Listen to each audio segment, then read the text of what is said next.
अयोध्येत राम मंदिरामध्ये जे झालं त्याचं कोणी समर्थन करू शकत नाही।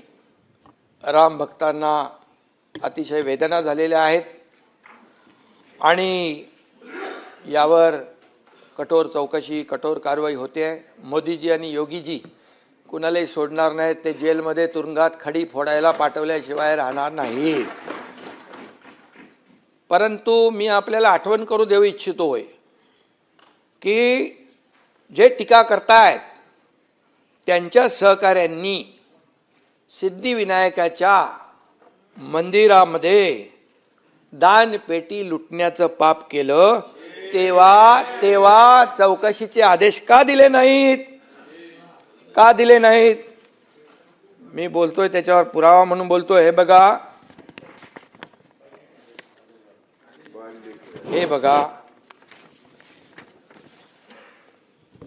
सिद्धिविनायक मंदिरात अनागोंदी कारभार आणि याच्यामध्ये म्हटलंय सिद्धिविनायकाला धोके आणि तिकडे खोके, ते मी नाव घेत नाही।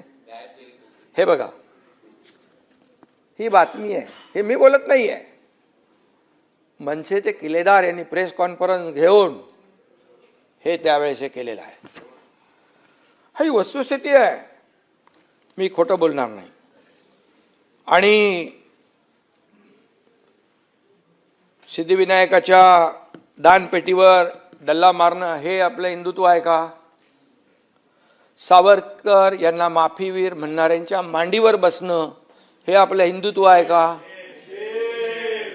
बाळासाहेबांचे विचार तोडून मोडून टाकणे हे आपलं हिंदुत्व आहे का? साधूंची हत्या झाली तेव्हा मूग गिळून बसणं हे आपलं हिंदुत्व आहे का? मतांसाठी दहशतवाद्यांना प्रचार सभेत फिरवणं हे आपलं हिंदुत्व आहे का? निवडणुकीत पाकिस्तानचे झेंडे नाचवणं हे आपलं हिंदुत्व आहे का? अरे भाई, हा मुंबईत झालंय तो एक कुठला मजा हे होता तो, कुठली ती कोणाची ती होती ना, ती सजवली ती। आपल्या परिसरातील बातम्या आमच्यापर्यंत पोहोचवण्यासाठी स्क्रीनवर दिलेल्या क्रमांकावर संपर्क साधू शकता। दूरध्वनी क्रमांक 8652414343।